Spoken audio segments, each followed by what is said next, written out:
The Magicians podcast is brought to you in proud association with the Magic Circle, Alakazam Magic, and Gigio. 2 months into this deal, they announced that they're closing this hotel. And I'm like, what have you done to me? Because I didn't know either. I'm going to be out of work too. Yeah, it was bad. Yeah. Really panicky.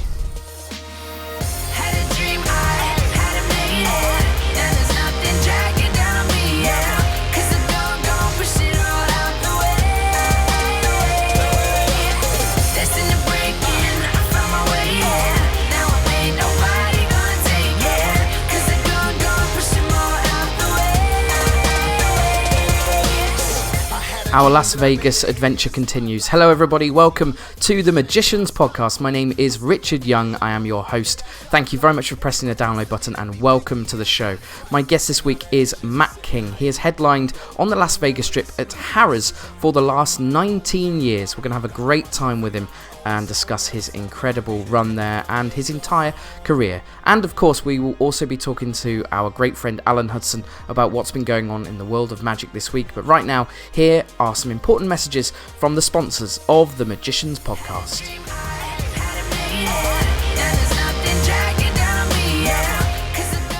The Magicians podcast brought to you in association with the Magic Circle, the world's premier magical society. Are you ready to join the world's most exclusive magic club? Visit themagiccircle.co.uk to find out more. Gigio, free for 30 days. Be a pro, get Gigio. Gareth Callion says any serious entertainer needs this. What's he talking about? Well, Gigio, of course. Top professional magicians love using Gigio to manage their bookings and admin. It's an easy-to-use, web-based software that takes care of all of your inquiries, your contracts, invoices, payments, and reports. You can generate professional PDF contracts in seconds and allow your clients to agree them online quickly and conveniently. Gigio will even automatically update the diary on your phone. Read what other top professional magicians say about Gigio and take a free 30-day trial right now at getgigio.com. GetGigio is spelled GetGigio.com. Whether you're new to magic or a seasoned professional, Alakazam Magic are here to help. Alakazam have been supplying magic to magicians for well over 20 years. Not only do we carry all the latest and greatest magic tricks, books and DVDs, but we also manufacture one of the finest ranges of magic tricks in the world. The Alakazam name is synonymous with great customer service, educated advice and honesty. So if you're shopping for new magic, make sure you check out our website www.alakazam.co.uk or pay a visit to our fully stocked shop.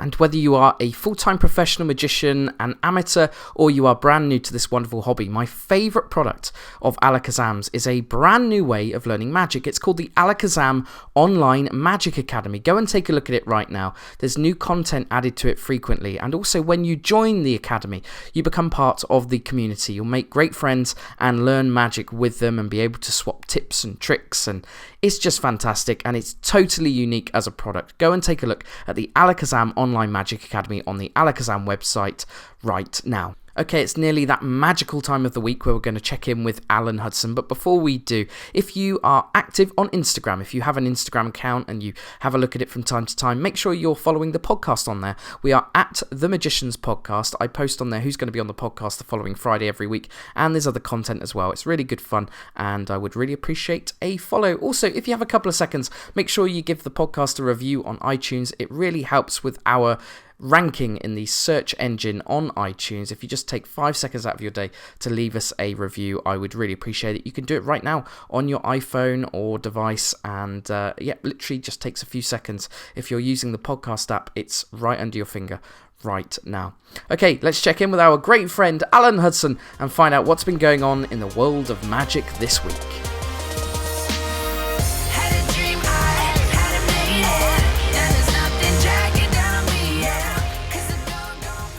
Alan Hudson, I have a confession for you, and that is that after 23 episodes of you being here on this podcast, I can finally confess to you, I've actually started looking forward to speaking to you, my friend. How are you? That's nice. This is it's coming to the end of the season, isn't it? Like, yeah, a lot of people will be disappointed, like the Game of Thrones finale. Maybe not quite as many people. That was everywhere, wasn't Let's it? get a petition made. Let's re-record the last few episodes. Yeah, this is it's exciting. We're rock and rolling towards the end now. Did notice, by the way, adverts at the start, and I didn't have my hand on the pause button to skip them. Was that on purpose? Those messages got into your brain this week, then, did they? Yeah. Do you know what? I might sign up for a 30-day free trial for Gigio. It's definitely worth doing if you haven't given it a go. I mean, Gareth Callian literally says it himself. So that's definitely. I reckon that's one reason that people do listen. Do you know you change the name of the person every week? You go, like, Gareth Callian uses Gigio, and so should you. And I reckon that's one reason people go, I wonder if I'm on it this month. I reckon that is absolutely spot on. How are you anyway? How was your week? What have you been up to? It's good. I'll tell you what I've been up to. I went to Bristol Day of Magic, which is now called Magic in the City. Yes. And I was on the gala show. How did it go? It was alright. It was good. It was good, right? Yeah, no, it was good. Although I'll be honest, something did throw me at the beginning. What's that? So I walked on stage. I've got this gag, right, where I get the compere to introduce me, and I say to them, "Can you say he's been on ITV's Penn and Teller. He's also entertained David and Victoria Beckham. Please welcome Alan Hudson." And then I've got this little gag where I go, "Oh, thanks." And by the way, what he said was true. Trying to fool Penn and Teller, very difficult. The Beckhams, not so much. That's good. And then I do this little gag where I take my thumb off as if they thought it was amazing. And then I've got some extra lines where I go, "Oh no, they were great actually. We all had a little smile." Well, not Victoria, obviously. I'm a magician, not a surgeon. Right? And, do you know what I mean? And some topic gags. But I didn't get that far because I went out and I said, and I know it's terrible telling gags, right, when you're not doing your show because it sounds very dry, doesn't it? But anyway, that normally goes down quite well, right? It's a little light opening because I'm just referencing something that the compere said, even though I've set it up with him. And but I went out of Bristol and I went, "Oh, thanks, Jake." And that's true, by the way, what he said. Trying to fool Penn and Teller, very difficult. And then some bloke in the audience went, "Did you fool them?" And I just froze at that point. I went, and then I thought, what do I do? Do I answer him or do I finish my joke? Because I've got a few little gags. And then I sort of went, I'll do the joke first. But then I was thinking about him. So it's just such a weird. Yeah. So I started the first 5 minutes. I'll be honest, I was a bit shaky with it because I just didn't expect anybody to start a conversation with me in the audio. You don't expect it, do you? Not really. So, that's not in general protocol, is it? Definitely not. Yeah, I'm not having a chat. That's why I don't do close-up magic as much, because I like going out on stage where you don't have to chat to anyone. It's just me with the mic. Hey, you just reminded me though, and we should mention this because you're here every week, and listen, let's be honest. At the beginning of this series, some people weren't keen on you invading the Magicians podcast, but people have grown to really like you being here. Well, some of them. I think some of them are still not keen. I can tell you this. My friend Fernando Velasco, who's in Champions of Magic, he's 21 years old and he lives in Los Angeles. He told me 2 or 3 days ago that he tunes into the podcast and that he only listens to you and me chat and then he turns it off, which I thought was incredible. But we should mention this, and that is that if anyone wants to know more about Alan Hudson, and the fact is actually that you did fool Penn and Teller, I can say that, they should listen to your podcast. What episode is it? Do you remember? 38? Episode 38 on the feed. If you want to know more about my co-host, you should go back, and he tells the story on there of actually how he did fool Penn and Teller, but it was never shown on TV. It's an amazing story if you've never heard it, and it's sitting on the feed right now for you to listen to, so... yeah, but as the kids say, a photo or it didn't happen. Yeah, that's true. And also, don't bother listening to it today because there's Matt King on. So, listen to it. Yeah, it's slightly better, let's be honest. I mean, it's if you're doing the clash of the big comedy magicians, obviously it's me and Matt King. And I'll give it to Matt King, I'll be honest. Hey, you know what? I was thinking about your future, okay? Oh, yeah, I'm a nice guy. I was thinking about you and what you should do next. So I've still got that gig in August, still got the wedding booked in. Well... See, the Magic Circular arrived here a few weeks ago, and inside the Magic Circular was all the information about the upcoming elections. I was thinking, Right. Hudson, you should run for president of the Magic Circle this coming September. What do you think? Why do... I'm not joking. People like you. You're one of the most liked people in Magic. Why don't you run for president? I don't. Well, one, that's not true, and also, that's a big job, isn't it? That's Magic Circle president. Let me say this, and I hope this is quite controversial what I'm about to say, but I don't think it's a big job, is it? I mean, they just give out the MIMCs and go to the council meetings. That's it, isn't it? You've got to turn up and give the little certificates away, haven't you? You got to give the trophies out to the kids at Junior Day, but I reckon you'd be brilliant at all of that. And listen, I'll even write your forward for you. The thing where, someone has to write and put you forward, I'll write it. Who else could we get? We could get Strange to be the other forwarder as well. The big two. Put you forward. Yeah. And put you forward. Let's get you committed right now here on the Magicians Podcast. Give me an exclusive. Commit to running for president of the Magic Circle this September. Right, I'll do it. I'll run for president. There you go. That is the exclusive that we wanted to hear. Do get the feeling that when I start electioneering, somebody will throw a milkshake at me. Because Scott Penrose, who is a big friend of this podcast, and I'm a big fan of Scott's, and he's been a brilliant president. No, he's been excellent. His time is up. He can only do 5 years, I believe. There's some weird rule, so he has to finish up this September, and someone else has to step in. And I think, well, put it this way: if it's not you, it should be Sooty. That would work as well. Sooty would be a good president of the Magic Circle. Would you? Why don't you do the secretary job? I'll do president if you are secretary. That's it, because Megan's just stopped being the secretary. She hasn't. She was brilliant, wasn't she? She was great. And so, yeah, maybe I should be the new secretary. Who would be your vice president? I mean, look, let's be honest. After this, we're not doing anything again. There's only 5 episodes left. And as I announced on Twitter, it's probably the last 5 episodes ever. I know people are very kind saying, "Oh, you got to do more," but it's probably going to be. This is it. We're down to the last 5, and I say you do most of the heavy lifting. Let's be honest. Yeah, you tune in. Thanks for your Skype call once a week, Hudson. It's probably going to be over, and then I've got nothing on apart from the wedding in August, and I've got a lot of free time on my hands. Maybe I run for president. Well, I got nothing on other than we got some shows in July, which I'm just going to mention quickly. You're doing Champions again, aren't you? Yeah, so I know obviously because Mac's on the show today, there'll be a lot of American listeners tuning in, perhaps for the first time. If so, welcome to the show. I'm in a magic show called... Howdy! Yeah, I'm in a magic show called Champions of Magic, and it's going around some parts of the USA in July, and we're going to be in Atlantic City from July the 5th to the 14th at Caesars Palace there. We're then going to be in Morristown, New Jersey on July the 17th, Atlanta, Georgia at the Fox Theatre on July the 20th, Houston, Texas at the Hobby Center on July the 26th, which is 2 days after my birthday. And then Arlington, Texas, the Music Hall there on July 27th. And then we finish up in Baltimore at the Hippodrome Theatre on July the 31st. So if you're listening to this and you're in the USA and you enjoy this podcast and you like magic shows that have escapes and close-up magic and mind reading and illusions, have a look at the Champions of Magic website and it would be lovely to meet you at one of the shows. And after that tour finishes on the 31st of July, I've got absolutely nothing going on. So, you and me are in the same boat then, Hudson, other than you've got a wedding one day. Do you produce a helicopter? No, we don't produce a helicopter. We do produce a big thing, though. But it's not a helicopter. I won't ruin it, just in case you see it.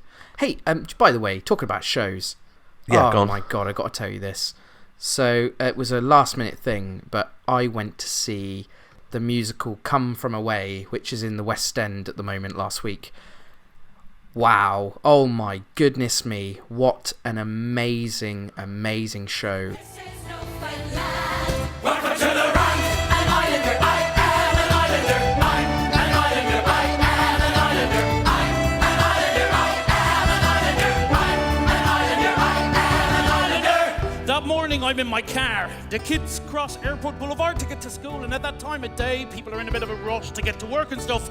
So normally I sit there and I run my radar. And if they're speeding, I'll stop them and I'll write out a warning ticket. I'll write STFD. Slow the fuck down. I said this on my social media. I've never seen a musical that connected with my heart so quickly. It is a staggering piece of entertainment. So that is my absolute top tip. If you're anywhere near London this summer, obviously you'll be going to see The Illusionist, but maybe see if you can also fit in Come From Away, which is at the Phoenix Theatre. Absolutely, just the most brilliant show I've seen in a long time. And you're going to go see it soon, I think, aren't you? I am, yeah. Better than Les Mis?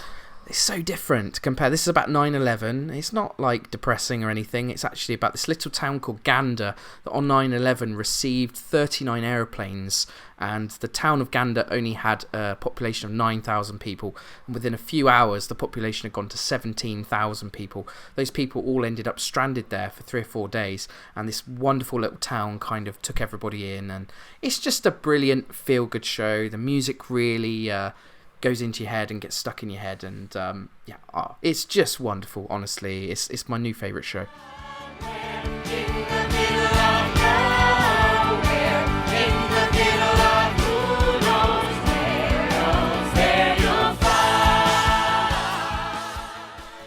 Great. Yeah, no, do you know what? I've had loads of people talk about it and say it's really good, and but it's nice when you hear somebody that you trust to give it a glowing recommendation. That's can't wait to see it. It's interesting you talk about trust, because one of the things I've realised that you're most trusted with is, do you remember when we did Blackpool, you did your top 10 tips for Blackpool? I think the highlight of the series for you, actually. It was brilliant. I'd like to see some more top tips from Hudson. That's what I'd love to see. Well, lucky you should ask, because here we go. I've got some more top tips, young. This is brilliant. I can't wait. So, here are my top tips on close-up magic. Absolutely brilliant. So, in this series, in this season for the American listeners, howdy, hello. I'm pinching Matt King's tie. Howdy. Yeah. So, in this season, let's be honest, we've been a bit negative on close-up magic jobs.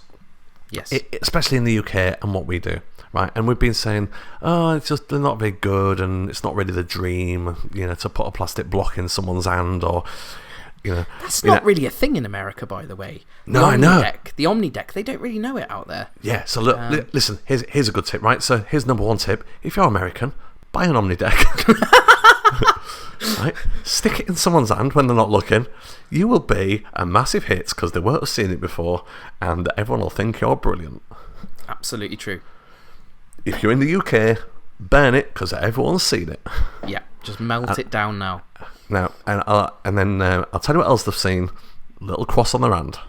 Everyone's seen it, yeah. Everyone's seen it. I don't know about in America, but in this country, double cross, everyone's seen it. So here's my top tips, right? And these are genuine tips that I've thought about, and I thought this is genuinely helpful stuff for people. So this is a couple of things you can put on your contract when you book a gig. First of all, top tip, tell them about the table decorations. Notoriously, in the UK, especially for weddings and banquets and stuff, they put these big, massive table decorations in the middle. And if you approach the table, you can't see everyone around the table, and you want to be performing to all 10 people at the same time. I've had it several times where I now put this in my contract and say, hey, here's a little fun tip for you. Make the table decorations small so everybody can speak to each other across the table, and also the magic goes down much better. Do you know what? A load of people get in touch saying, we were going to have a big one, but now we're having a small one. I get to the job much better. Brilliant. That is genuinely that is literally worth downloading this podcast for today. That's a good tip. That. Yeah. These are the type of tips that somebody would start selling on Facebook as like a course in close-up magic or something. How to set it up as a business, which everyone seems to be doing at the moment. Yeah. Right, here's another tip. Right, when you're doing walk-around magic, so you tell them this in advance as well. You ask the maitre d' to ask all the waiters to not approach you and your group with food while you're doing close-up magic. And I tell this to the booker beforehand. I say, when you have a word with a venue, can you just have a word with the maitre d' and just say, you've got a magician around, so can you ask the waiters to just try and avoid that group? Because nothing worse than you're doing your stuff, right? You're about to put But you just put a plastic block in their hand, right? They don't know it. For the third time that night. Yeah, for the third time, right? Or they've got a little cross on their hand or whatever, right? And then you go, and check this, and you click your fingers, right? And then all of a sudden, there's a little girl comes round, and she goes, "Canapes?" And they'll go, "Oh yeah." And he takes his hand off the deck, right, to get a bit of chicken, right? And then he hands you the deck back, right, the plastic block, because he needs a napkin for his other hand. And then you're left holding the omni deck yourself. Yeah. It's terrible, right? Disaster, that is. So if you have a word and they avoid your group, it's really helpful. And they don't always, right? Because sometimes people see that person walking past and they do turn and get it. But at least they're aware to try and not come into the middle of your group. That's a really good tip. Great tip. Absolutely brilliant. Another tip. This is another contract one. Just say that you can't perform during loud music. Sounds simple, right? But I'll tell you what happens, especially at some events, they say, "Oh, we're going to book you from 7 till 9, right? You get there, 7 o'clock, it's all fine. 8 o'clock, put disco on. Yep. Right? And so you just say to them, "I cannot perform during any loud music," right? That what they do then is they get in touch with you and they go, "Oh, we're going to have a bit of background music on, is that okay?" And you can go, "That's absolutely fine." And then you can have that conversation with them. Yep. So it's just a good little reminder. Brilliant tip. Here's another tip. Next tip from Hudson. If you're on social media, stop posting pictures of empty tables because no one gives a shit. So true. Also, can I add to that?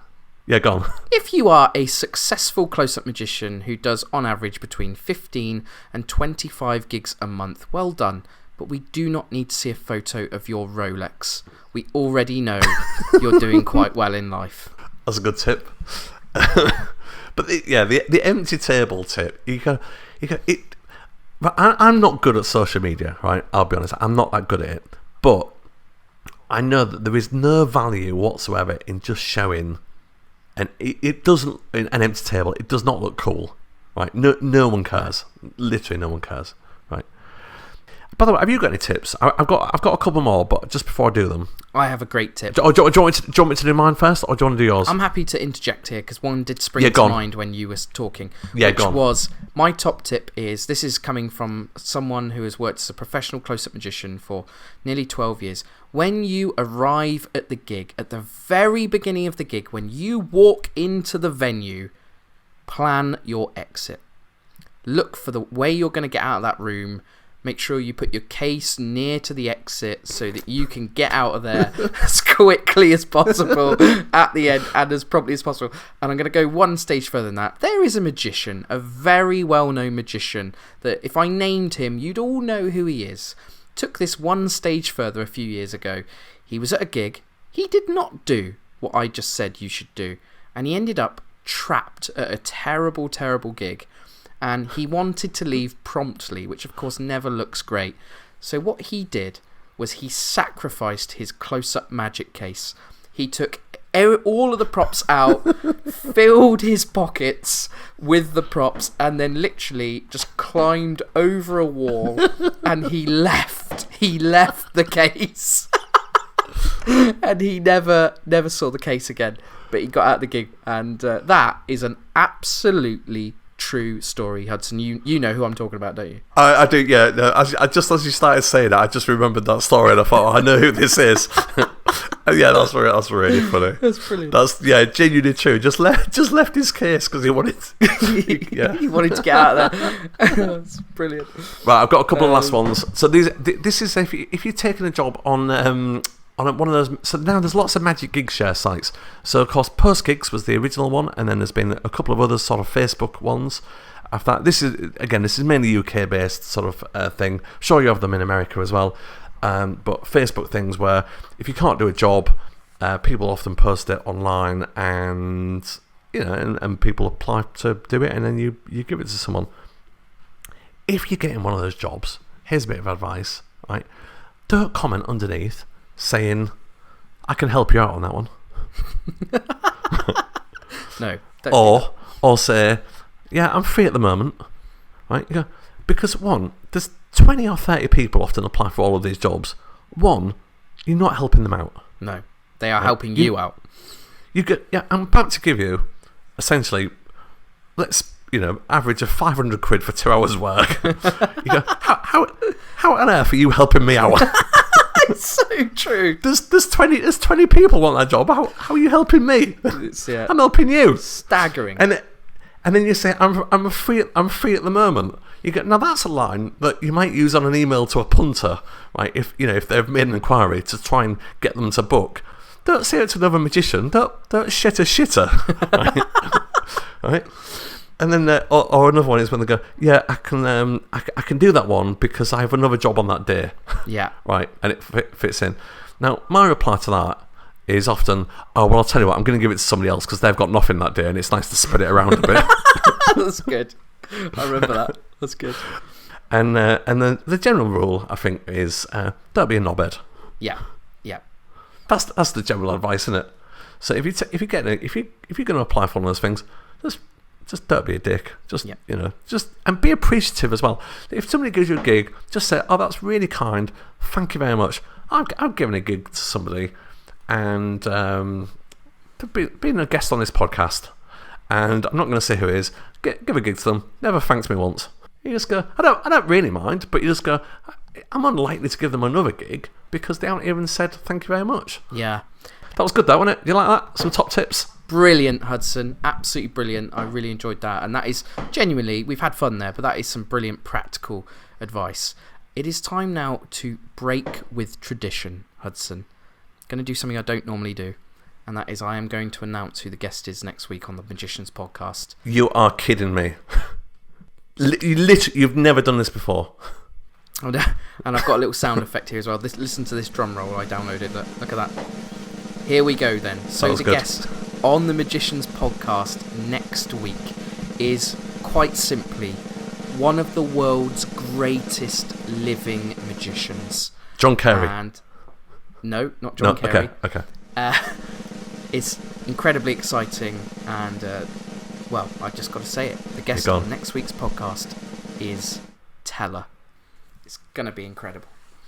I literally got goosebumps on my arms. I said that. It's been amazing. I recorded it with him when I was in Vegas, and he's on next week's podcast. It's, as you would expect, an amazing insight into an incredible man. It's very thought-provoking. He's got some great opinions. He doesn't hold back. The magic world is going to absolutely love this podcast next week. Two things. One, that is unbelievable. That is absolutely unbelievable. Right? Because it is like as good as it gets, really, isn't it? Like, that is, I mean, that is brilliant. I did know about this in advance, but I mean, that is, so, that is excellent. So, one, well done to you for getting that and doing that. And like, I've not listened to it, obviously, because you don't even give me any advance copies of these things. It's locked down. This one's locked down. Yeah. I have to listen to it. I have to listen to it with all the other schmucks when it comes out on a Friday. And two, you do actually speak to him and you do hear him. So can you not have loads of gags on social media going, is it going to be blank for an hour? Yeah, there's no jokes. Yeah. Please, no jokes. Yeah, this is Teller talking. It's not a joke, and we can hold all of those back. Also, just to be clear, next week's podcast with Teller, also during the What's Going On segment at the beginning, the entire picture for the rest of the series will become clear. Those final 3 episodes, episode 98, 99 and 100, this time next week, finally I will be able to announce and tell everybody exactly what those last 3 episodes are and what they're all about, and they all go together as one thing. It's going to be absolutely amazing. But next week is Teller, so I've got a big smile on my face because that's just a dream come true for me to have Teller on the podcast. And and you've told me privately it's a really, really good one. Well, you said actually all of these last ones are all, I mean, you know, they're all really look, good, I'm a big fan of the podcast. I enjoy them all, but you've said these last ones are really good. Yeah, these are really, really, really, really good, I promise. And so if you've listened to these podcasts over the years and you tune in and out from time to time, No, that's not what you want to do from here on in. Starting right now from today with Matt King, all the way through to when we end on episode 100 on June the 21st. Every Friday you want to be here because they just get better and better and better. And it's going to be fantastic. So let's talk about Matt King, Hudson. This is great today. This one's a really fun one. He's got an amazing story. He's been performing at Harrahs on the Strip in Las Vegas since January 2000. Yeah. Doing 2 shows a day, 5 days a week. 1 p.m. and 3 p.m. Best job in Vegas. Has he got the best magic job in the world? Well, I ask him this, so you'll hear about that. Yeah, I ask him this exact thing. And, I have seen this show. Well, I started going to Vegas in 2006. I think I've seen it every time I've been. I've been 10 or 11 times. So I must have seen the show 10 times, I think. Wow. I just love it. It's the perfect afternoon show in Vegas. It's a bloody masterpiece, actually, isn't it? Like, it's in phenomenal. terms of the way it's all structured and scripted, and it's incredible. It's the perfect magic show, especially because it's all stripped back with all the production. And it's just one magician doing a magic show brilliantly. There is not a missed line or a beat, is there? And there's so many callbacks through the show. Yeah. Like, it's so tight. Like, it's unbelievable. There's no ums, no ahs, nothing. Yeah, so I went to see David Williamson in the Circus 1903 show, and afterwards he said, "You've seen Matt King, right?" And I went, "Oh yeah, of course." And he was gushing about it, going, "I mean, for me, it's the best show in Vegas. It's the best show. Like, not even, not even the best, afternoon show." He said it's the best for pound, it's the best magic show in Vegas, because there's just something about it that's I don't know, it just too many things to gush about. Can I tell you quickly? Last time I went to see it, me and Kat had just got married, so we went to Vegas as part of our honeymoon, and there's a bit in the show, I don't know if you remember, but he says he asks if there are any newlyweds in. Are there any newlyweds in? Right? Yeah. And obviously, I didn't put my hand up, right? Because why would I? And then he went, "Surely there's some." And then he walks into the audience, "Is there any newlyweds in?" And then Kat's like looking at me, and I'm just giving her the eyes, going, "No, dude, oh God, no." Right? And then he walks over to us, right, and goes, How long have you been married?" And then Kat said, "About a month." and he went, "It seems like newlyweds to me coming up." And I was like, "Oh no." So I had to go up on stage, but he did for us the cloak of invisibility, right? The cards across. Yeah. And now that is one of my favourite routines in magic. So there's a couple of things going on there. One, I was like going, "Oh no, I hate this," because I might not be able to react very well knowing the thing. But also I was quite pleased going, "This is my favourite ever routine. This is brilliant." It's a dream come true. Yeah. And so I was up there, and then he gave me the cards to count, and I went, "Right, do not..." You know when you see a magician sometimes, or a magician comes up, they start bloody like riffle shuffling the cards, or making it clear that they do a bit. I was trying to be a bit ham-fisted, I'll be honest, with the cards, right? And I tried to react really well. So when the cards were there, I tried to really look surprised, like when my cards had gone. Yeah. As well, so I counted down to 7. I was like, where are they? Like, where's the other cards gone? And then I thought I'd done an alright job. And then afterwards, we walked out, and he's there in the foyer, of course. And I went, walked past him. I went, "Oh, thank you very much, loved it." And he went, "Are you a magician?" So obviously I did not do as good a job. Obviously not, he knew. Or he has done that show so many times that his eyes and ears are so highly trained and tuned to anybody that has handled a deck of cards before, or maybe I was overreacting. You can even tell when a magician's handling a deck of cards in a way that they're pretending not to be a magician. Yes, I think that was it. Yeah. I think I was trying to do it bad, and you could probably go, "Nobody holds a deck of cards like that." He won't remember that, obviously, because he does 2 shows a day and he's been doing it for 19 years. But yeah, I loved being up for him, and is my absolute hero in magic. And I always thought one day that I might be like Matt King. I thought, that's the dream, isn't it? I might get a show in Vegas. I'm starting to think that's not going to happen now, I'll be honest. But There's still time. hey, I There's still time. can still listen to the interview, so that's the main thing. Well, this interview was recorded backstage at Harrah's after Mac had just done a 2-show day. It was interesting, actually, because the show I saw, despite this being the most slick show you can imagine, there were a couple of mistakes in this show. And so it was interesting, and Mac's going to talk about those things as well. I really need to thank John Archer, who reached out to Mac on all of our behalf and put in a good word to say that he should do the interview. Thank you so much, John, for doing that. Really appreciate it. And I think there's a chance we might be seeing John Archer on our TV screens very soon. I don't think I can say any more for now, but it could be much sooner than you think. Yeah, no, he doesn't like to talk about it. He likes to keep it quiet. So, well, I won't say when it is, but I'm sure you probably get an idea of what I'm talking about. So, anyway, thank you so much again, John, for helping make this interview happen. And here we go. It's the big interview. This is Mac King from backstage at Harrah's on the Strip in Las Vegas. Are you ready, Hudson? I'm ready. Let's go. Here we go. Howdy.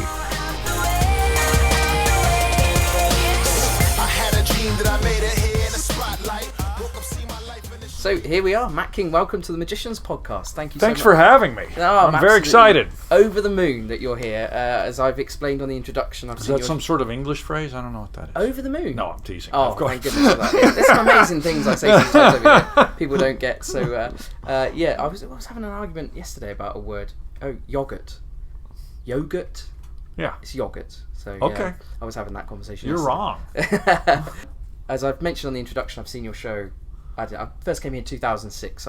Every trip I've always popped in and seen it because it's a great afternoon show, and it was just as great this afternoon. Despite all the flubs. Well, there was. Can we talk about it? Yeah, of course. Yeah. Yeah, there was a mistake this afternoon.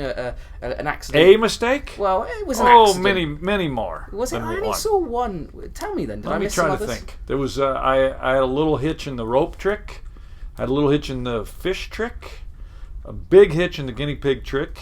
I did see that one. Yeah, that's the obvious one to everybody. But the rope trick, there was just a little bit of something that was just not exactly right. All user error. Nobody to blame but me. Interesting.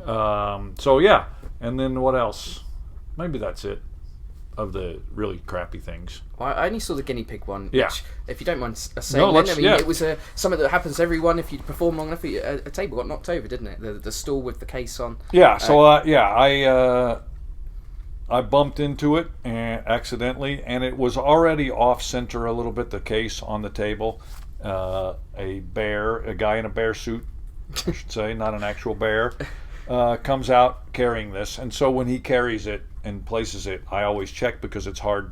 It often gets off center, the suitcase, and I just didn't check today, and so it was teetering already. I'm sure because I barely touched it, and boom, went over, and luckily, nothing really was exposed because there's secret stuff in that suitcase. Yeah. And so I talked and picked it all up and put it back together, and I don't know. It's the lovely thing about your style.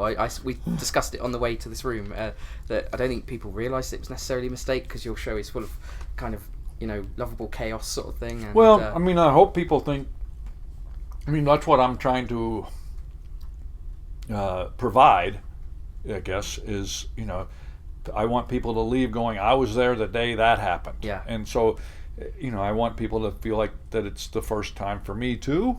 And so sometimes that's hard, but I think if I have any skill, that's kind of one of the things I have. Yeah. Is to make it seem like that it's not well rehearsed. Yes. Even though it is, and all the ad libs are not ad libs, even though I want them to.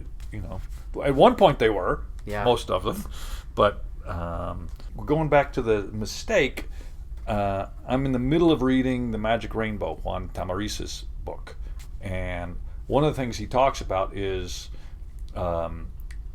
mistakes or some screw up in the method or whatever. I didn't screw up any methods today, but it was a big error. And so, but I think Juan talks about, and I've felt this for years, that if you make a mistake, but within a minute or so, if there's some really powerful magic effect or a really giant laugh or two that's unexpected, or something really memorable, that disappears. Yeah. That mistake or that error in method or what, execution. And so and the trick wasn't related. The thing that happened right after that is the guinea pig appears. Literally, the next thing is the next thing is the guinea pig appears, and luckily the guinea pig was already on that stool and not in the suitcase when it fell over, or that could have been a whole bad. Different thing. Yeah, that would have been a whole different deal. But so that guinea pig appears, and it's like all that other stuff just it doesn't even register in their brains anymore. Yeah, nobody is left here talking about that now. No, other than me and you. And sometimes, if I don't feel like there's something to erase that memory, I even bring it up at the end of the show when I'm kind of recapping about, every show is different, etc. And so, but I didn't want to bring that up at the end of today's show because I didn't want to remind people of it. Yes. So that they would go, oh yeah, I remember that time you screwed up. Yeah. Can we go back in time? I just would, obviously, for me as a Brit, it's amazing to kind of look at your journey and everything. And I just wonder, when you were growing up in Kentucky, what was the magic scene like? I mean, I've got a friend from Kentucky, actually. You do? Yeah, and he's a magician? Actually, no. So I'm in a touring magic show, and he's our production manager. And so he lives in the middle of nowhere in Kentucky, and you don't know a town or anything? I don't know off the top of my head, actually, but I've seen pictures of his beautiful house, and he's surrounded by countryside, and I just kind of thought, that looks like a difficult place to kind of learn magic in terms of, were there lots of magicians around? Or I didn't know any magicians until I was like 14 or 15, but then there was a little counter. I grew up, I was born in a very small town called Hopkinsville, Kentucky, but not famous for anything. We moved from there when I was 5 to Louisville, Kentucky, which is a big city. Yeah. Not like London or even Las Vegas, but it's it's over 1 million people now, I think. And so there was a small counter in a very big novelty store in downtown Louisville that had magic, and so there was a demonstrator back there. And so once I started going in a few times, and the guy started recognizing that I was interested in magic, and I was more than just a casual guy, he mentioned that there was a magic club. So, okay. And so there was a magic, there was a IBM ring there, and so I went to that, and it's nuts to think about now. I was 14, maybe even 13, I think probably 14, and my mom dropped me off in the corner of downtown Louisville. It's a magic club, it'll be fine. Kind of thing. Yeah. And so to hang out with a bunch of old men who are interested in magic. It's funny when you say it, isn't it? Yeah. It's like, I can't believe that now. When my daughter was 14, there's not a chance I would have. I would have at least gone in and seen what was going on. Who was there? Yeah. Is there 2 people in there or 50? That's kind of important as well, isn't it? Yeah. And just how creepy they were or not creepy, but it was great. And so this is a very vivid memory for me, being dropped off at the corner of 3rd and Broadway, downtown Louisville, and it was in the YWCA in the basement, and I was a little nervous too.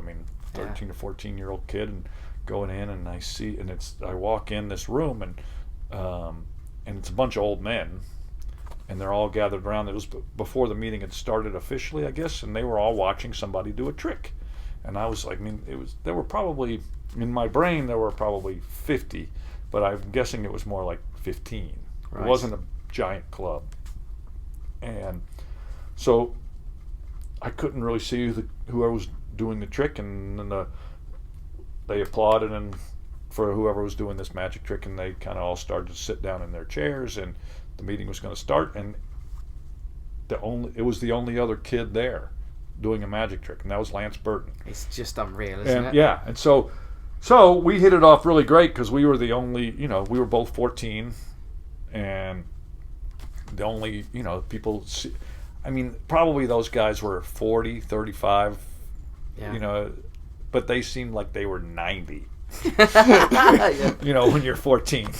And so we, you know, that was really lucky for me to find somebody to hang out with. Yeah. And the friendship spark up immediately, and yeah, you and kept yeah, in touch. I mean, Did we you saw travel? each other just at first. We just saw each other at the Magic Club. We lived on opposite ends of the city. I mean, it was a 25 or 30-minute drive. This was a weekly meeting, monthly meeting. So we only saw each other once a month for a couple of years. But then, you know, once we could drive, then we saw each other more. And you were already in love with comedy magic. He was doing a bird act, or was that at that time were you just learning whatever was on at the club? Or yeah, I mean, I was kind of he already had a bird act. It's crazy enough, and I didn't have it as definite a direction as he did at that point. I had a silk act.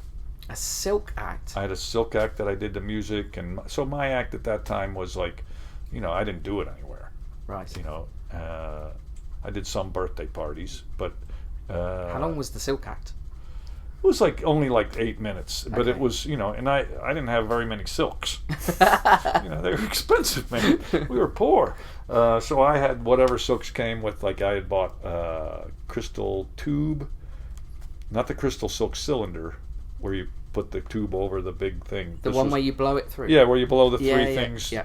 Then they tie together, and then 20th century silks, and I don't know. So I had like, and Silk Serenade, Tenyo trick. I It was don't like know color changing records, Oh yes, yeah. but they were cardboard.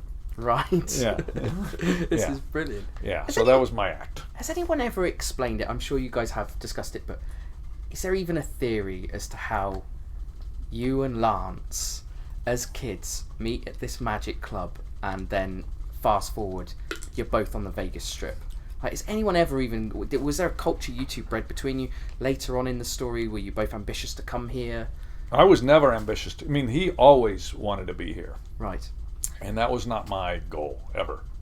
Once he was here and established, I lived in LA for most of that time, for a lot of that time before moving here, and I was just on the road doing The comedy clubs, yeah.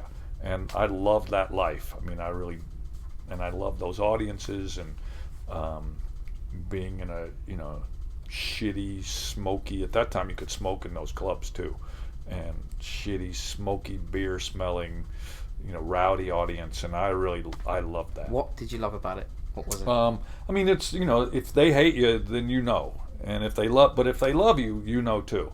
And so, like, if I wasn't going to be a magician, I wanted to be a chef. Oh, really? Yeah. Okay. And so, and I worked in a really high-end restaurant in Louisville for a few months before Lance and I got this job in an amusement park, like in a theme park, doing shows. And so, before that theme park thing, I mean, I thought about quitting college and working in this restaurant. And one of the things I loved about it was, you know, orders coming in and sweating and being a little bit behind, but, you know, that feeling that you can do this. It's a challenge, but you can do it. And then the feeling afterwards when you sit on the back porch outside the restaurant with the other chef, and, you know, you're having a beer or a glass of wine, and it's the cool night air, and after you're sweating your ass off, and, you know, and there's something, I think, parallel to, you know, a drunk comedy club audience. And I'm this guy, I don't even say damn, even back then in the show, even though when I was headlining those clubs, I was really clean, especially compared to some of the other guys. And so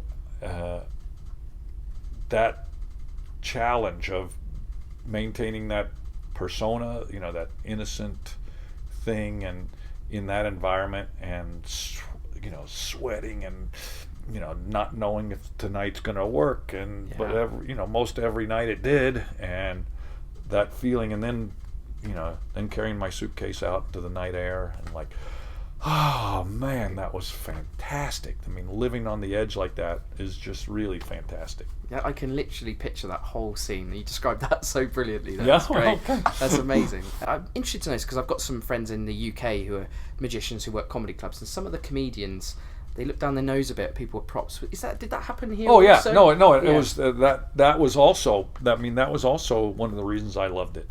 You know, I mean, when I first started those clubs, I started as a middle act. You know, I don't know whether it's the same structure in the shows. I never did a club in the UK, but I always kind of wanted to and never did. But I mean, here it's like you did the London Palladium instead, so right. It's the Theatre Royal, Drury Lane.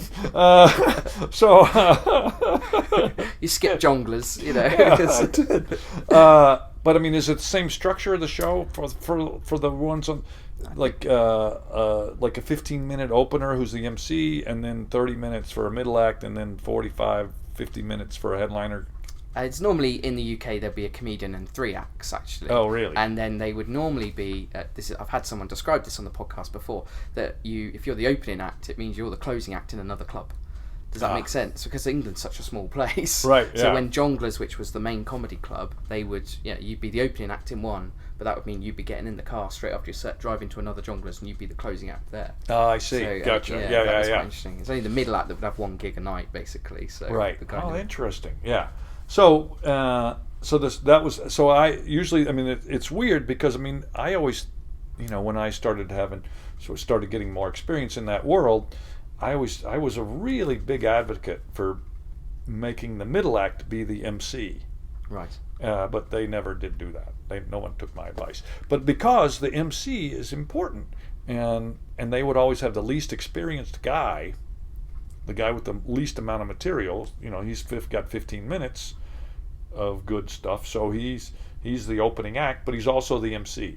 And I always felt like the headliner doesn't want to come out and do 5 minutes at the beginning and then introduce those guys. But the middle act, you could make them do that, and they would do it, and it would, I think, improve the show if the middle act came out and did 5 or 10 minutes. Then there was a 15-minute, opening act, and then the middle act did, another 20 minutes or whatever, and then introduced the headliner. And but they didn't do that. But anyway, I started as a middle act because I already had an act when those clubs started springing up outside of New York and LA, in the Midwest where I was living in Kentucky. And I got in on the ground floor. There was a guy named Tom Sobel who, started booking one-nighters and then weekend rooms, but he would set these rooms up. He called it the Comedy Caravan, and he'd have he'd have a show on Monday night in some bar, and he went around and sold these. All you got to do is have a microphone and one spotlight.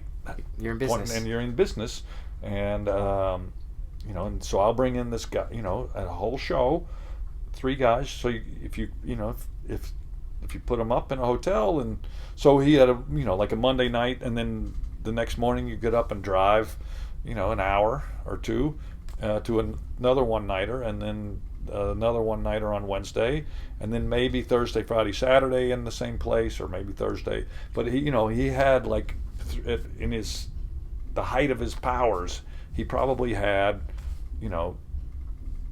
6 weeks of those things set up in Kentucky and Indiana, and these won't make any difference to either of these states, but around the Midwest, within a 500-mile radius, maybe, he had 6 weeks of work, and it was like 40 places that So is it fair to say you were making a pretty good living then? as a middle act, not great. At that time I started as a middle act for him, and I can't remember. I would say I might have made $500 a week or something. Okay. It was about $100 a night, Sure. probably. But this it is like didn't matter. the 80s or early 90s? Early mid 80s. Right. Yeah, when I was a middle act for those guys. I was a middle act.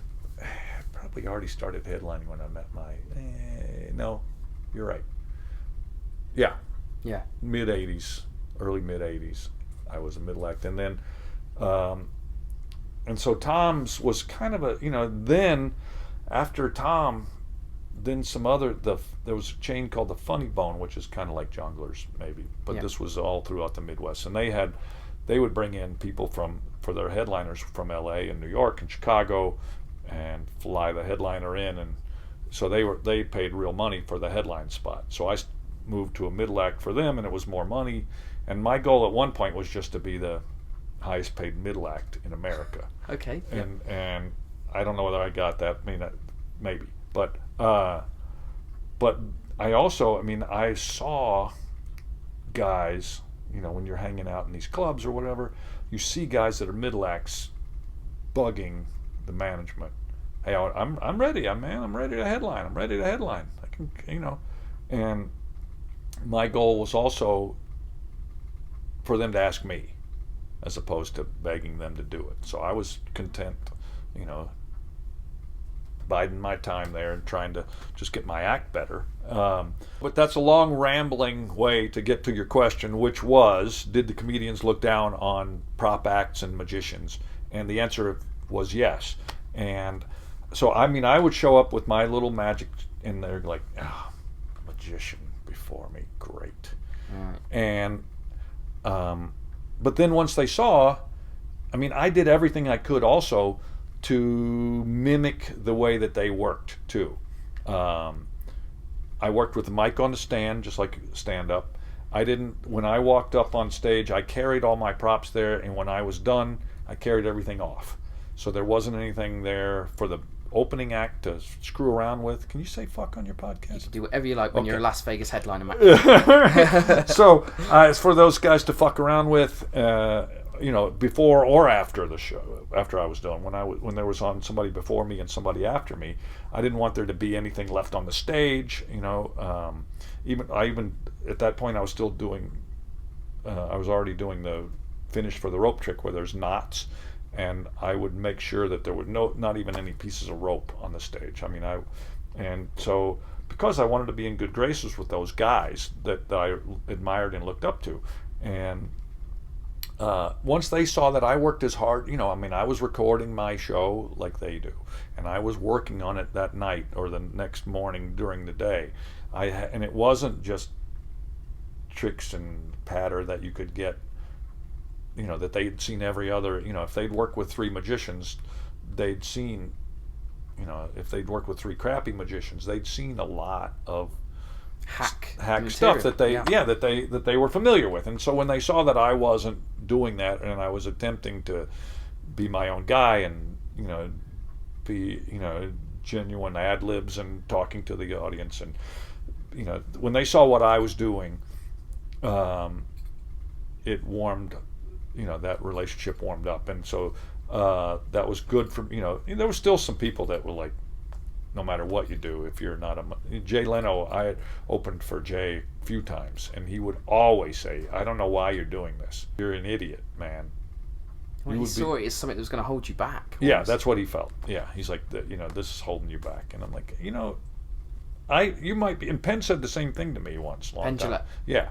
He said, you know, you would be a household name if you dropped this magic. I don't know whether that's true or not, but I don't care. Yeah. Because I'm not interested in that. I'm doing this because I love it. Yeah. And so, and I said that to Jay, and he's like, all right, whatever. And so, but I mean, those guys, I mean, that was a really great training ground for me to watch how they you know, the guys that I liked, the comedians, when I was a middle act, I mean, I would sit in the back of the room and watch these guys that were more experienced and better, more well known, and had better show than I did. And how they structured their act, and also what they did off stage. I mean, they would record all their shows, they would listen to them the next day, and they would spend time, you know, maybe changing a word or two or whatever. And the next night, you know, it would be something that they were working on would be slightly different and better or worse, but they, you know, now they have something, you know, it was a laboratory, and I learned how they worked on their act, and, you know, sort of tried to emulate that as well. How much of the show that I saw this afternoon, and that most of the people listening to this will know, was created in the comedy clubs? What routines? So my act when I was doing those clubs was rope trick, same one that I do now. Which I've got to tell you, you don't know this, but we talked about it on the podcast when you came to the session, and you were like, he's going to lecture a rope trick, and we were like, it's the rope trick, the rope trick. We were all very excited, and then you did a different rope trick. Then I did it. We yeah, were sorry. gutted. Yeah, sorry. Don't blame you, by that the one's way. not for sale yet. Yet. Yeah, I don't know. Who knows? But so that was that, and then card to pocket thumb tie thing. And years, after a number of years, it was initially card to wallet, and then the card in the cereal box. Yeah, changed to that, and that was in a club, and it was longer. Now it's I pared it down a lot. There's not even any card to pocket element. That's amazing though. So the first 20 minutes of this show is there's more. The Vanishing Earthworm, also Billy. I don't know. I mean, I used to just change the name every show, depending on who was in the audience, and I would name it after whoever, Yeah. Either club owner or if my wife was there or a friend or whatever. So, rope trick, card trick, thumb tie, vanishing earthworm, vanishing head in the paper bag. Burnt bill routine with the shoe and the phone and with the watch rock steal and the watch steal and the drink production. And then there was another trick that I only do now when I don't do the switch at the end of Elvis Liberace, the illusion. That was an encore, and so that was my act. So I mean, it's basically the beginning and the end of my show, and I've been doing that rope trick.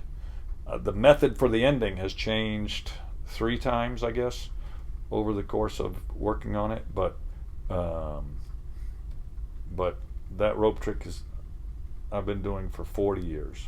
It really catches magicians off guard at the end of that, doesn't it? Yeah, I guess so.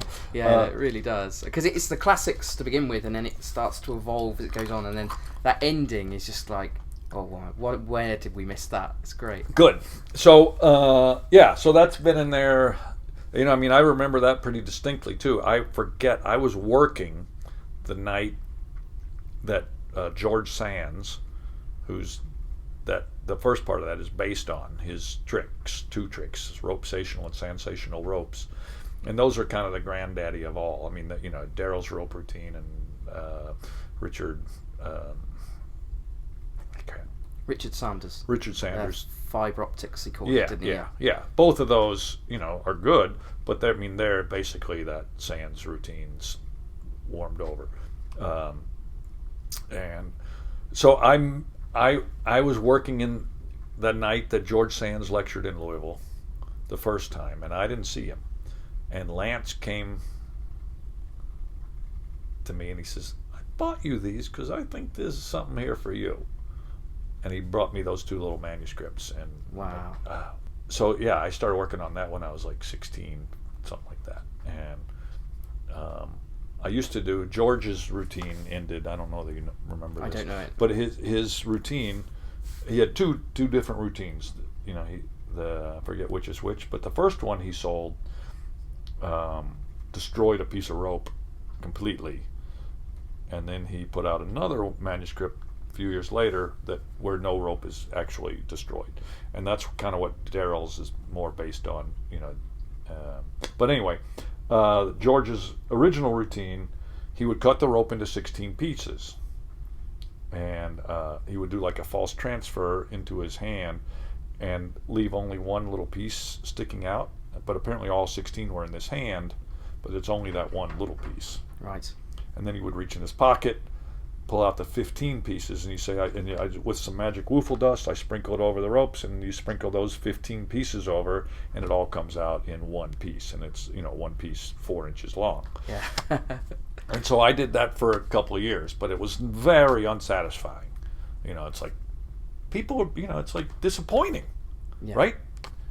That's a disappointing way to end. I mean, it's funny, but it's like, those things got to go back together again. So I figured out a way to do it. but like I said, I've gone through at least 3 methods that I used in the show, probably 10 methods that I tried. So it's great. May I ask, did you do, so obviously the comedy club's a kind of big thing, and then you started here in Vegas in the year 2000. In fact, it's very easy. Well, I was actually, before that, we moved here before I had a job here. I was going to ask if there was a period in between. Yeah. Yeah. So my wife is from Kentucky too. We moved to Los Angeles in about 87, maybe. We were married in 85, and 86 or 87 we moved to Los Angeles. And I would come to Las Vegas a few times a year. There were 3 clubs that I worked here in town, and 3 comedy clubs, and so I would come to each of those at least once, and probably I was in town 4 or 5 weeks a year while we were living in LA. And then one of the clubs started a show in the afternoon, the magic show with Nick Lewin. Do you know Nick? Yes. Yeah. So with Nick, and I had come in to headline the nighttime show in that same room where Nick was in the afternoon, and they're like, when Nick takes off, are you interested in coming in and filling in? So I started doing that a little bit, and then so they kind of made that more formal, in that I would have 3 months a year that Nick was going to take off. I mean, he got whatever choice he wanted. He's like, sure. Here's the weeks I'm taking off. Tell Mac, and so any of those that I could do, I would do. And so we moved here on the strength of that, my wife and I, because we were, at that point, we were like, she was tired of me being gone all the time, and we wanted to have a baby.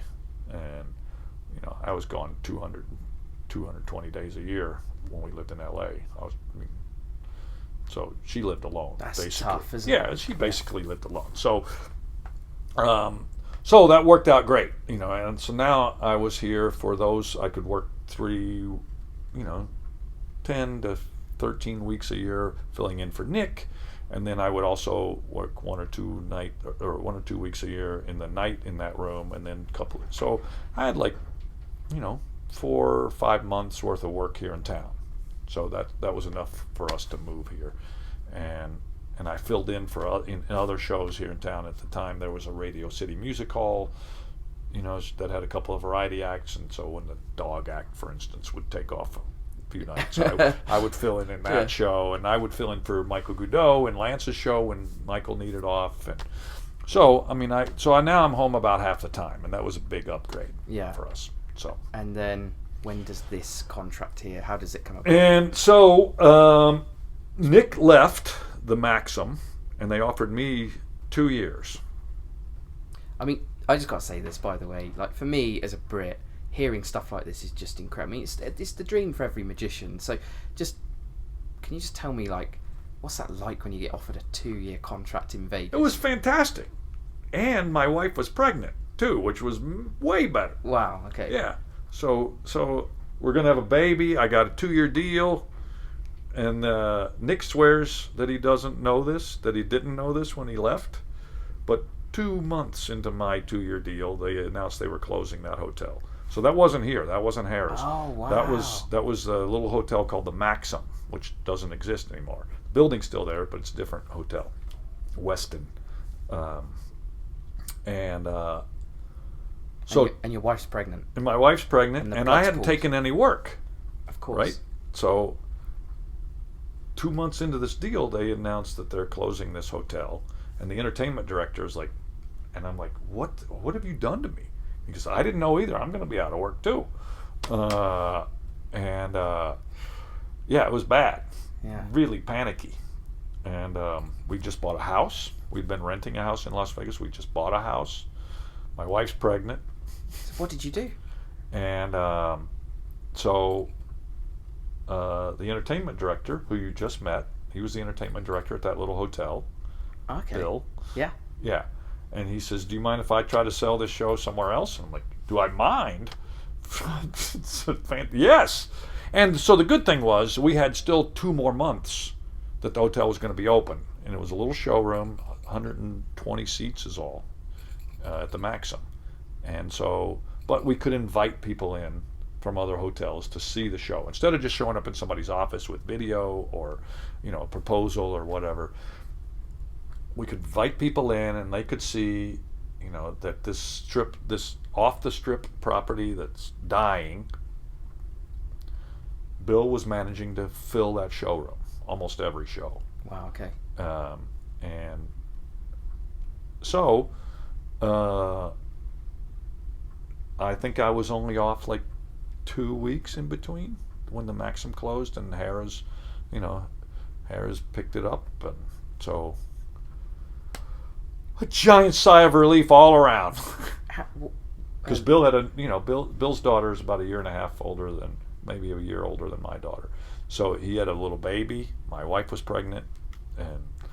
Did you have any idea at the time how long you'd be here? How long? No, not at all. I mean, I signed a 1-year deal here at Harrahs, and I thought, that'd be amazing if it lasted that long. Yeah. And we were in a smaller room than I'm in now. It was an improv comedy club room, and there was a curtain that went across the middle of the audience to divide that room, and so it was about 150 seats in front of the curtain, and then 200 behind that. So if you pulled that curtain across and you had 70 people, it looked pretty full. Yeah. Even though there was another 200 and something seats in that room.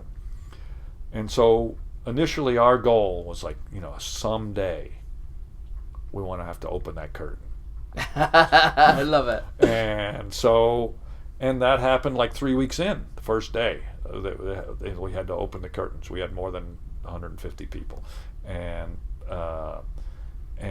then it just built and built, and we were, having 200, 250.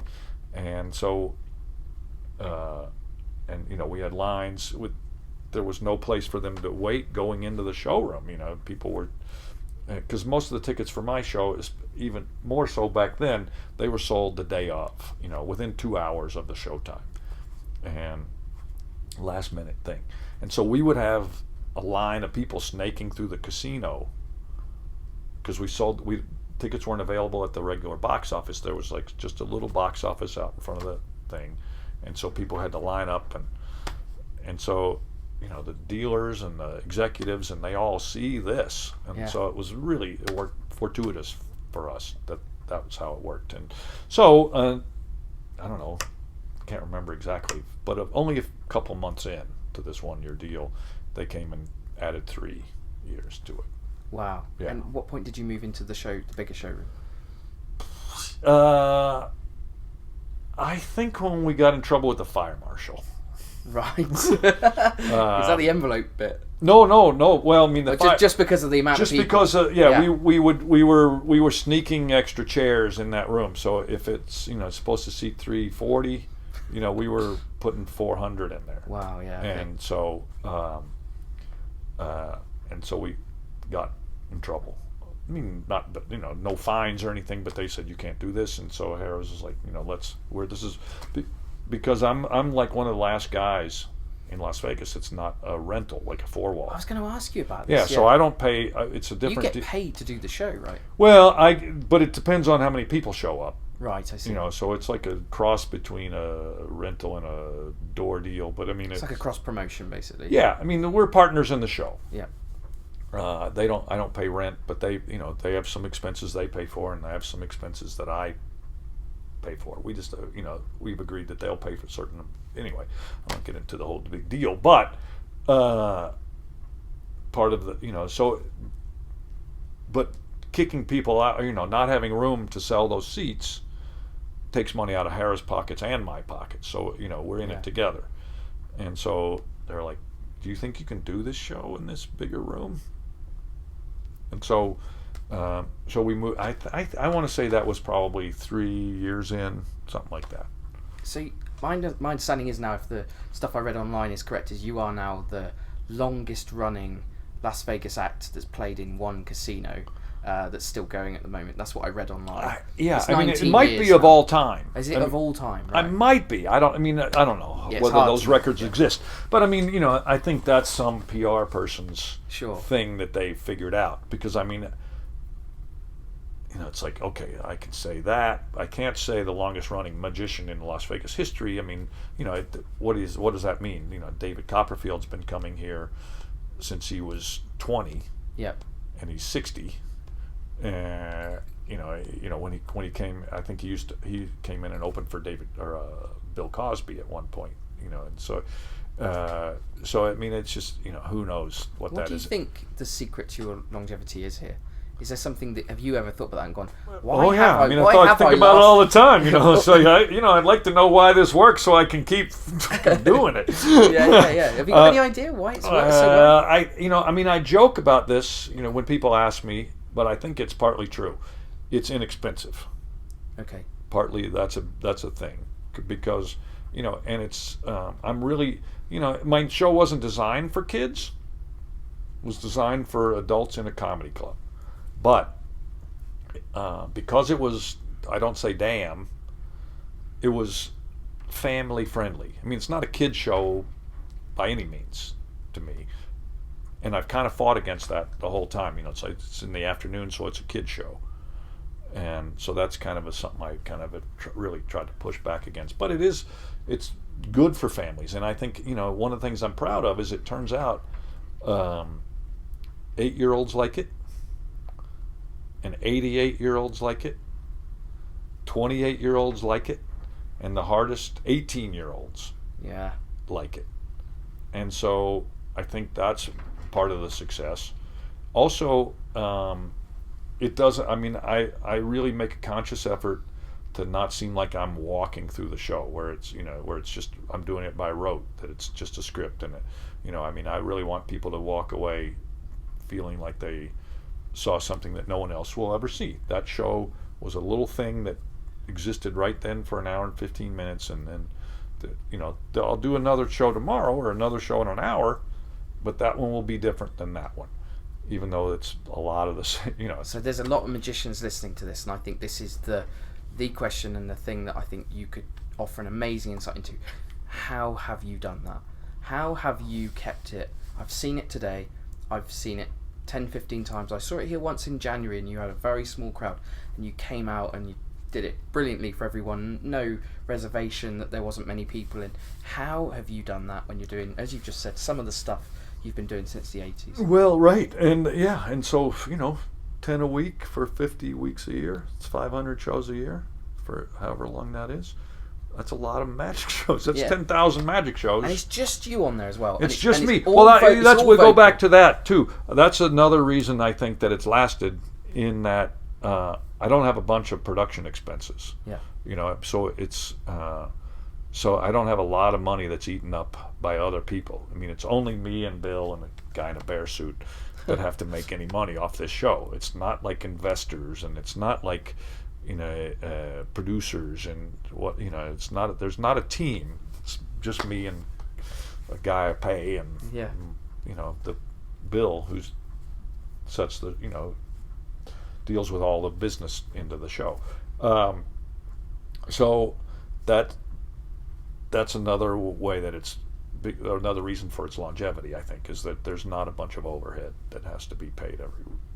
When I do a show like in January where it's like 40 people or whatever, that it doesn't break the bank. And also now I've been here so long that I know which weeks are going to be crappy and which weeks are going to be great, and so I can, I know how to budget my money at home too. It's like, okay, this week's going to be crappy, but we have money set aside from the weeks that weren't crappy. Yeah. But as far as making it fresh, a big thing for me is I care about it and I think about it. It's like at one point in my life, I found that I had, I'm like, when I was first starting to do shows, not first, but partway through, 30 years ago, we'll say, I'd get somebody up on stage, and one of the things I really try to do that makes it seem fresh or be fresh for me is they're not a prop. They're a human being, and I'm trying to genuinely interact with them. And part of that is remembering their name. And I found that I had a hard time I mean, I'd get ready, I'd ask them what their name was, and then I'd do something, then I'd go back and I'm like, fuck, I can't remember what that guy's name is. And it's awful. I mean, that's part of treating them as human beings is, remembering their name. And it's like, what's the secret to that? And it turns out, for me anyway, the secret is consciously remembering their name. Yeah, making that choice to remember their name. And I think that's partly a way to keep it fresh, is I am conscious that it could drift into, walking through the show. And so I'm really, because we've all seen that. Guys that do a bunch of shows, you've all seen those people who you're like, man, remember when he used to be so fresh and now he's not. And so it's like, that would just kill me to know that some of my friends or people that I know and love and respect would be, sitting in the back going, remember when Matt King used to be fresh and great, and now he's just fucking walking through the show and doesn't give a shit. And so, I mean, that would just kill me. And so I'm conscious of that all the time. And it still happens that I, because I'm doing it so much, that I do find myself thinking about what I'm going to have for lunch, or where I'm going to go to dinner, or, whatever, and, but I mean, I really fight against it. The only place it really happens now is when I found is when I'm doing the spirit trance. Right. And when I close my eyes, my mind drifts somewhere else for a minute. And every so often I'll go, how long have I been standing here? I guess people would, it would be awkward, and people would, but I mean, I really like, was that 20 seconds or was that a minute? Yeah. And but I'm just, I mean, to me, that's the big thing, is being a good listener too. I mean, that's part of genuine interaction with the person on stage with me, but also listening to the audience too. And so if a certain section or a group of people are laughing louder, I mean, I will kind of acknowledge them and play to them for a second to, just to like positively reinforce that. And if somebody's not, if there's a section over here that I feel like is not laughing or whatever as much as the other, then I'll pay attention to them a little bit. And, I mean, it's just a juggling thing. Also, another little trick for me, because all these tricks that I have, I guess, over the years, is having little things in the show like that I have to remember. Like, for instance, in the money trick, the burnt bill trick, I force a different card every show. Oh, interesting. And so I have to remember that, because people have said, why don't you just do the same card? It's actually funnier. I mean, I used a funny one today. 8 of spades is a funny one. You misheard the ace. I get the ace and the 8, and also a black card. I could do the other side was red, black, and so. But I mean, people said that's the funniest one. Why don't you do that every show? And it's just, I want to have to think about it a little bit. That's just one little thing I can do where my mind has to work. And so, I've got a few other things in the show like that, where it's like, all right, I want to remember what cereal box. I have different jokes for different cereal boxes, and the Fruit Loops is my favorite joke. But I use a different cereal box because I want to have to remember what cereal box is in my coat. Yeah. So just little stuff. Honestly, just Mike, stupid little stuff like that. That's absolutely brilliant, actually. And I hope you don't mind me saying this, but I did a long run of shows over Christmas where I was doing 3 shows a day, and it was a real insight into this issue. Towards the end, I was really struggling to keep in the room, and actually, it's just the way the show is, actually. But what we do, there is no audience interaction, so it is just us up there. Yeah, I couldn't do that. Yeah. I don't think. I think that if it was just if it was that, it's like a play, a script, So. Yeah, and I don't know whether I guess if I had to do that, I'd find a way. I'd try to find a way to make it. Actors do it all the time. Yeah. And but I just like a manipulative act that's 12 minutes to music or whatever, and doing that. I mean, I've talked to Lance about it a little bit.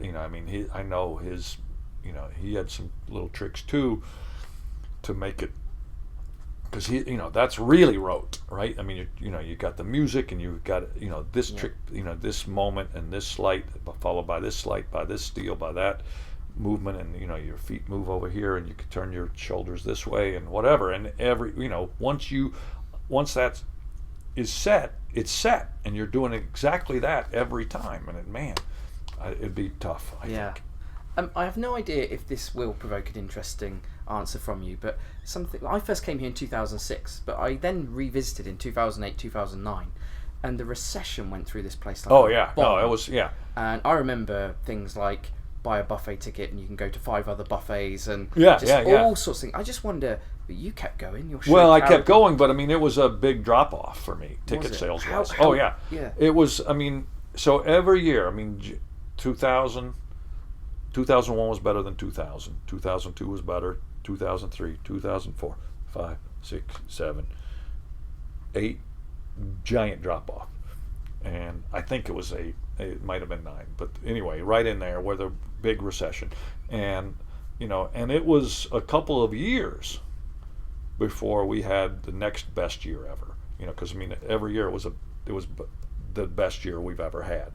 For 7 or 8 years, and then giant drop off, and it was another couple or 3 years before we had the next best year ever. And so it was, that was rough. But partly that, I didn't have a bunch of expenses. And when I first started, it was just me and Bill. I didn't have the bear trick in there, the tent thing. But I did have the switch about 6 months in. I worked that out. But Bill. So it was literally just 2 of you. Just the 2 of us. He did that. He sold the merchandise. He was out in front of the showroom, collecting tickets, and he did. It was just the 2 of us. So I did the show, and he did everything else. And so, and so it really helped to have a pretty streamlined operation. Obviously, you were part of the community here at the time, so you saw lots of shows. Oh man, dropping like flies, and it's just rough. And at one point, maybe around, I can't remember. I'm bad about those sort of times. Billy McComb would always back in 1977. I'm like, how the fuck do you know which year that was? And because I can't do that at all. So somewhere in my timeline is all screwy, but somewhere in there, there were, at one point there were. When I started at Harrahs, there was one other afternoon show, I think. But he did well. Rick Thomas, I don't know, Rick. I saw he showed Stardust, before it. Before he was at the Stardust, he was at the Tropicana. Okay. In the afternoon. Mm-hmm. And so at one point it was just him and me, and then, but he sold tickets and I sold tickets, and when that happens, they start popping up. Yeah. And so I remember counting and thinking, I can't believe there's 21 afternoon shows. But after 2008 or whatever, it dropped off a lot again. So how has life changed here in Vegas? You've been here 19 years now. Have you seen? Well, I've lived here for 22 or 3, something like that. Is it? May I be so bold as to ask? Is life better here now in terms of your career and your? It's better for me in my career, and it's funny. My wife and I mean, we're, who knows what will happen, 3.5 years or 3 and 8 months, whatever it is. I might renew, but I don't know. But we had always kind of thought when they finally do kick us to the curb and Harrah spits my show out. It's kind of funny that everybody knows that's how it ends, isn't it? Yeah, when they finally just say, you know what, you've had your run and boy, you're done. Or I decide that. Yeah. Whichever. Hopefully it's that. Good evening. This is your 15-minute call. 15 minutes, 15. I'm gonna have to stop now, Matt, because I've got to go on. So Okay. yeah, they got the cardboard box ready for me. That's for the Righteous Brothers. Is it really? Yeah. But we kind of always thought, Las Vegas has been great. It's allowed us to raise our daughter, and she's off to college now, and so when they finally do kick us to the curb, would we move back to Kentucky? My wife's from there too, and we both have family there. Or would we move to LA where we lived before and we have a lot of friends? It never even occurred to us that we would stay here. But now, in the last year, 18 months, now we're like, you know what? We're really part of this community. Wow. And we really like it here. So I think we're going to live here the rest of our lives. I've heard a rumour, though, that's not the case for Lance. He's moving back to Kentucky, isn't he? It's not a rumour. I mean, it might be a rumour, but he's built a big warehouse. He's already taken truckloads of, Lance Burton crap that he's not going to ever do anymore. Yeah, I mean, he grew up in Louisville, but his family owned a farm outside, about an hour or two out of town, maybe 2 hours out of Louisville, in the country. And they would always call it the country. We're going to the country this weekend. And which was great for us, because when we were old enough, his mom and dad would go down to the country, and so his house was empty. Brilliant. Yeah, that was great. But so he and his sister, I think, together, probably, both their parents are dead, but Lance has a sister who's a couple of years younger, and I think he and his sister still own, I assume together, they own that farm still there. It's a lot of acres, and yeah. Off he goes. I Into the don't know, sunset. what are you going to do? You don't know anybody. What are you going to, I might just ride around on the tractor. Does he just not like Vegas anymore? Is that why? Or I don't know. Yeah. I mean, honestly, can't get a real good answer for him that satisfies me as to why. But, I mean, he's done, when you think about it, you talk about, I mean, I've asked, people like, how do you get a show in Las Vegas? You go, well, listen, if you just look at it mathematically, who's done the most shows of anybody? Probably David Copperfield. Who's next? Either Lance Burton or maybe Penn and Teller. Yeah, I'd agree. And so, but those are the top three, at least in the U.S., and those are the three greatest magic acts that there are. And I think the cause and effect goes, you do more shows and you get better. It's not just that you're great, and then so you get more shows. Yeah. It's that you get more shows and you get great. I mean, I granted, I also think though that it's not wholly that.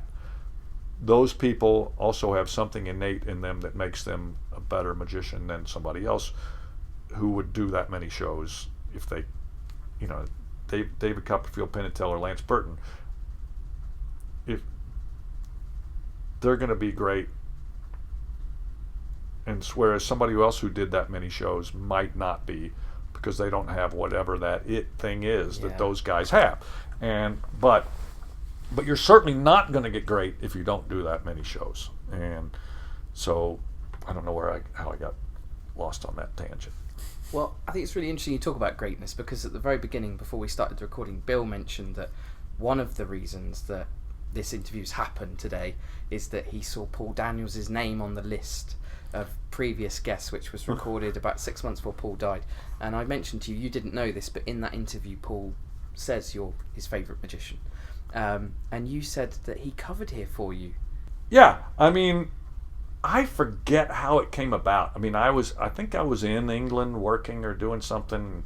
We were having dinner, or he was here and we were having dinner. But I mean, we got to be good friends over the last little bit of his life, and that was really great for me. I really admired him, and I thought he was, just fantastic. And and he mentioned, I'm like, I said somebody was coming in to fill in. Oh, I would do that. I'm like, no, you would not. Yeah, I would come in and fill in for you. What? I don't have the money to pay. He said, I don't care about that.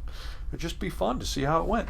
And so I usually don't take more than a couple days off in a row. I mean, when I take off a week or two, it's for a vacation with my wife, but I also take off 1 or 2 days here and there. Most of the times that people fill in is 1 or 2 days at a time. But this was probably 2003, somewhere in there. Can't remember the year. But I took off a week. I stayed in town because I was having hair transplants. Oh, really? Yeah, and so something Paul. And and I emailed him or something, said, hey, I'm going to take off this whole week, and I'm calling your bluff. He says, I'm buying a ticket today. I'll be there. Great. And so he and Debbie came. I think Debbie came with him. Can't even remember. Must have.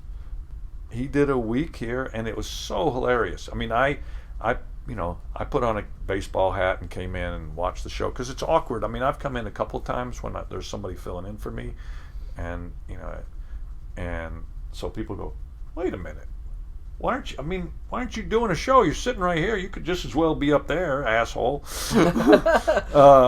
So I put on a cap and just came in right as the show started and watched. And I'd never seen his. I mean, I'd heard rumors and stories about his, working men's club show and act as known. Act as known. And I'd never seen the whole thing. I'd seen bits and pieces that he, spread out over his TV show, but I'd never seen him, come up for an hour and be Paul Daniels. And fuck, man, it was great.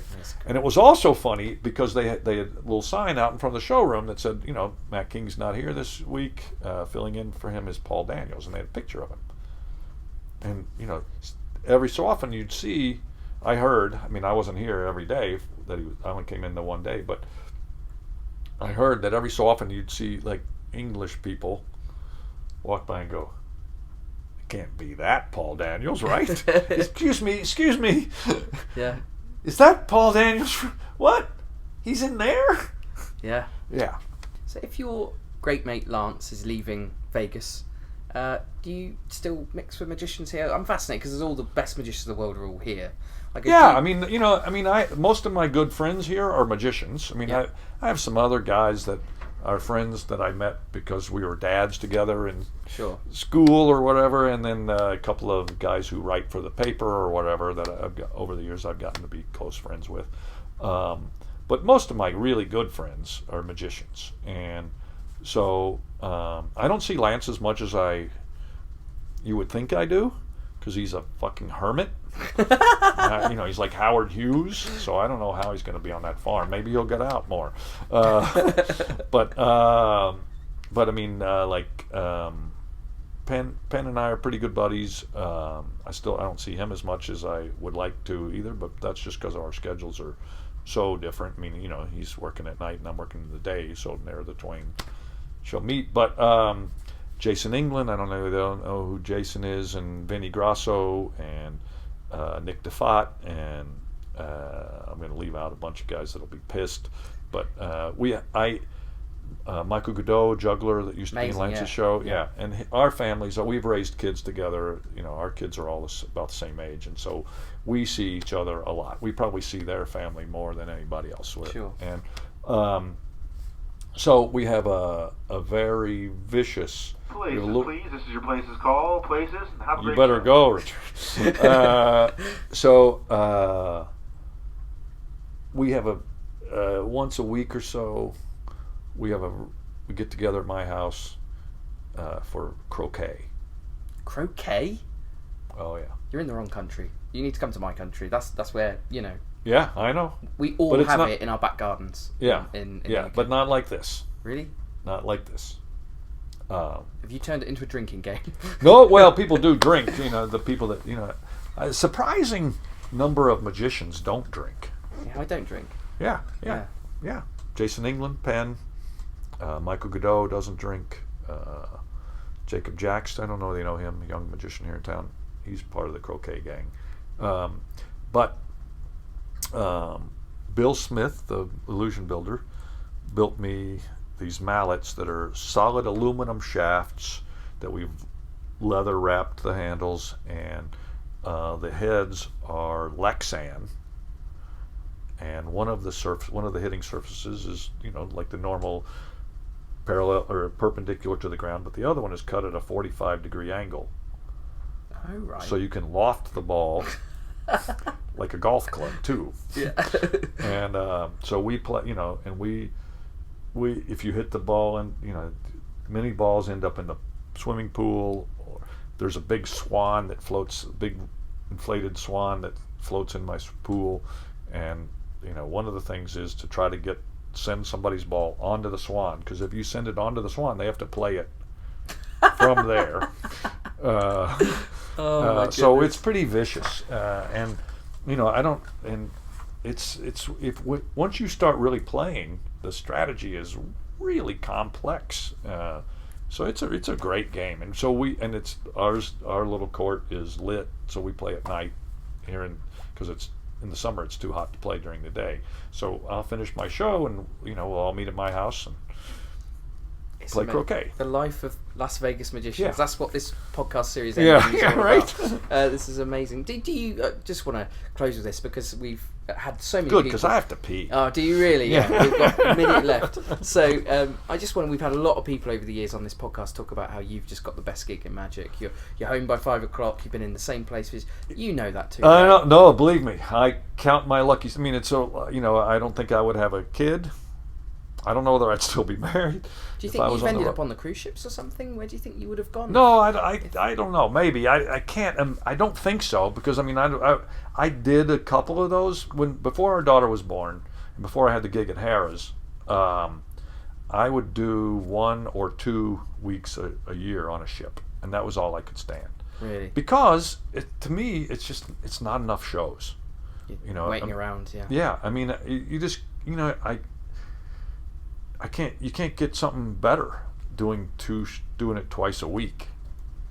That's fascinating. So you think if you hadn't have landed this Vegas gig, maybe you wouldn't have your family, and you'd have just kept being on the road? I think I would be on the road. I might still be married, but my wife might travel with me. She's a marriage and family therapist, so that's very helpful. But I mean, I think I just, maybe I would have gotten burnt out by it, but I don't know. But it's I don't need to think about it, because this is how it happened, and I'm really grateful. Matt, honestly, thank you so much for doing this podcast. I genuinely mean this. I do say this occasionally, not often, that you're a hero to me, and I know so many magicians in the UK absolutely love you. And well, I only did this because John Archer begged me. I know, and he's a great guy for doing that. Because my initial email didn't get a reply till John sent one. So John's a great fan of the podcast, and he listens every week, which is really makes my day. Thank you so much for doing this. Oh, thanks for having me. I'm really glad I did it. Cheers. Thanks.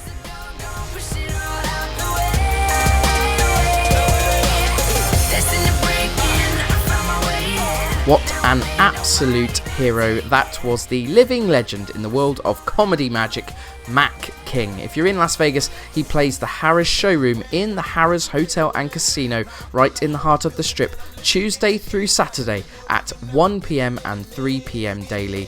You absolutely have to see this show if you've never seen it. It is absolutely fantastic.